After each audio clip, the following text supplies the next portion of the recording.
छत्तीसगढ़ में कल पहले चरण के मतदान होने हैं। कल 20 सीटों पर वोटिंग की जाएगी। पोलिंग बूथ के लिए मतदान दल अब रवाना हो रहे हैं। दुर्गम इलाकों में पहले ही मतदान दलों को भेजा जा चुका है। हेलीकॉप्टर से दुर्गम इलाकों में मतदान दलों को भेजा गया है और मतदान के लिए सुरक्षा के पुख्ता इंतजाम किए जा रहे हैं। देखिए, पहले चरण के चुनाव में बस्तर की 12 सीटों के साथ ही दुर्ग संभाग की 8 सीटों पर ये चुनाव होने हैं और पहले चरण के चुनाव उन क्षेत्रों में लगभग किए जा रहे हैं जो संवेदनशील माने जाते हैं और उन क्षेत्रों के लिए अब वोटिंग की तैयारी जो है वो किस तरह से की जा रही है। मतदान के लिए सुरक्षा के पुख्ता इंतजाम किए गए हैं। सुरक्षा दल जो है वो अब मतदान केंद्रों के लिए रवाना किए जा रहे हैं। उसकी तस्वीरें भी लगातार हम आप तक पहुंचा रहे हैं। तो इलेक्शन से जुड़ी हर ब्रेकिंग, हर अपडेट सबसे पहले आप सभी तक IBC 24 पर।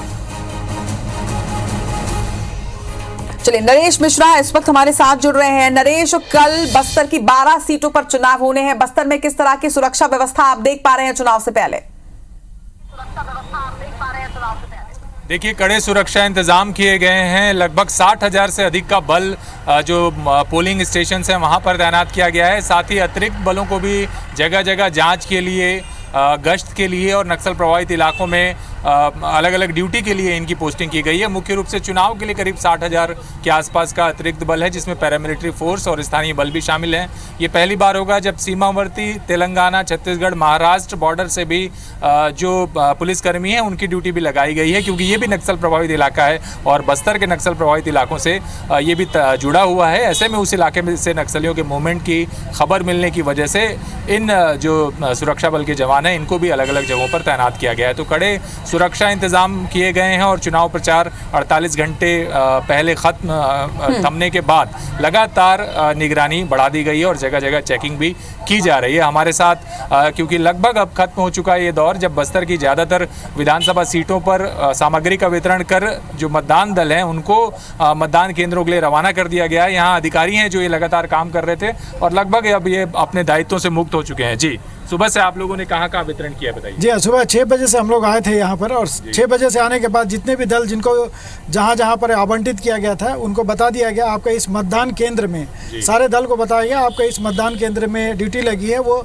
आज ही पता चला उनको और दल के आधार पर हम सारे काउंटर इंचार्ज थे और सारे काउंटर से उनको निर्धारित स्थान पे किसी को कोई परेशानी न हो उस आधार पर सारे लोगों को स्मूथली अपन सामान वितरित किए हैं। और ऑलमोस्ट इस समय तक आप देखेंगे तो हमारे यहाँ पूरे बस्तर जिला के सारे विधानसभा में इस वक्त तक सामग्री वितरित की जा चुकी है और अधिकांश दल यहाँ से निकल चुके हैं। यहाँ पर जी लगभग कितने दल निकले होंगे सर इधर? जगदलपुर विधानसभा से 247 लगभग दल जो है निकल रहे हैं और सभी दलों के सेक्टर अधिकारी उनके दलों को अपने अपने वाहनों में बैठा करके उनको रवाना कर दिया गया है। अधिकतर दल जो है अपने मतदान केंद्र के लिए निकल चुके हैं। स्वास्थ्य के लिए भी व्यवस्था की गई है? हाँ, यहाँ मेडिकल टीम व्यवस्थित की गई है। प्रत्येक दल में जो है जो आवश्यक दवाइयाँ हैं उन्हें भी दिया गया है और वहाँ पर जो है मेडिकल टीम भी जा करके सेक्टर अधिकारी के माध्यम से उनके जांच भी कर रहे हैं। अच्छा, संगवारी भी बनाए गए हैं बहुत सारे बूथ, युवा, दिव्यांग, इनके लिए 86 जगदलपुर में जो है 10 जो पोलिंग पार्टी है संगवारी का बनाया गया है महिलाओं का। ये हर विधानसभा में 10 है?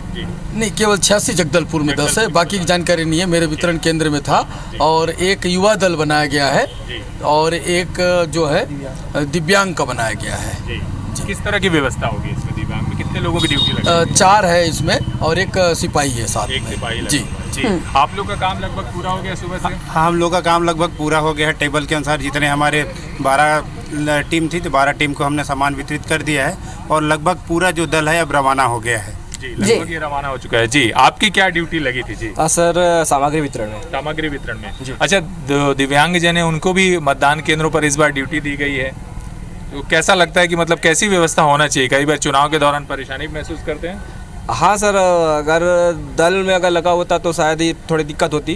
तो यहाँ सब तो बैठ के ही बस काम ही करना है, तो इतने ज़्यादा दिक्कत तो अभी नहीं हुई है। जी, तो आप लोगों ने अपना काम पूरा कर लिया लगभग? जी। तो देख सकते हैं आप मेरे पीछे सुरक्षा बल के जवानों की भी रवानगी है जो अलग अलग जगहों से जिनकी ड्यूटी लगाई गई है और लगभग वो अपने गंतव्य पर जाने के लिए अपने अपने ड्यूटी चार्ट देख रहे हैं और यहाँ से कुछ ही देर में वो रवाना होंगे। नक्सल प्रभावित क्षेत्र होने की वजह से आपको मालूम है कि न केवल पोलिंग बूथ बल्कि उसके आसपास पेट्रोलिंग और जो आरोपी है उनके लिए भी सुरक्षा बल की अतिरिक्त आवश्यकता होती है। 4 नवंबर से बस्तर में अलग अलग क्षेत्र ऐसे हैं जहां पर हेलीकॉप्टर से मतदान दलों की रवानगी शुरू हो गई थी। 150 बूथ ऐसे हैं जहां पर हेलीकॉप्टर से जो पोलिंग पार्टियां हैं वो 4 से 5 नवंबर के दिन ही पहुंचा दी गई थी नज़दीकी मतदान केंद्र के नज़दीकी जो थाने हैं वहां तक, और वहां से ये लोग कल सुबह के लिए पोलिंग कराने के लिए मतदान केंद्रों पर बिल्कुल नरेश, जो बातचीत आपने अधिकारियों से की उसे साफ तौर पर देखा जा सकता है कि न सिर्फ सुरक्षा के पुख्ता इंतजाम वहां पर किए गए हैं बल्कि इसके साथ साथ सुगमता के साथ ही सभी मतदान केंद्रों पर पहुंच पाए और मतदान कर सके, इसके लिए भी पूरे पुख्ता इंतजाम है। तमाम बातचीत के लिए आपका बहुत बहुत शुक्रिया नरेश। तो ये थे जगदलपुर से हमारे सहयोगी नरेश, जो कि तमाम जानकारी दे रहे थे कि किस तरह की व्यवस्थाएं अब बस्तर में इस वक्त मतदान केंद्रों में की जा रही है।